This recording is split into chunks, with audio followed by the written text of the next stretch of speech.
Bangladesh cricket বোর্ডের দায়িত্ব নিয়ে একের পর এক চমক দেখিয়ে আসছেন তামিম ইকবাল। এবার আইসিসিতেও গুরুত্বপূর্ণ দায়িত্ব পেয়েছেন তিনি। বিসিবির পাশাপাশি আইসিসি ফ্র্যাঞ্চাইজি লিগস কমিটিতেও নেতৃত্ব দেবেন বাংলাদেশের সাবেক অধিনায়ক, যেখানে তামিমের অধীনে কাজ করবেন বিশ্বের সবচেয়ে প্রভাবশালী তিন ক্রিকেট বোর্ড, ভারত, অস্ট্রেলিয়া ও ইংল্যান্ডের শীর্ষকর্তারা। তামিমকে বড় দায়িত্ব প্রদানের কথা জানিয়েছেন খোদ আইসিসি।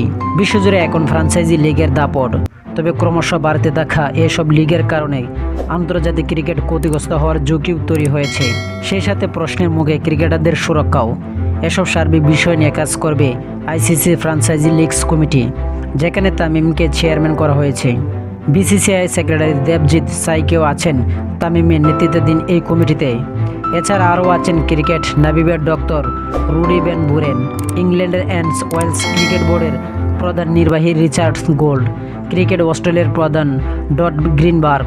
এদিকে কানাডা, শ্রীলঙ্কা ও বাংলাদেশ ফ্রান্সের সদস্যপদ সংক্রান্ত বিষয় সিদ্ধান্ত হয়েছে আইসিসির সভায়।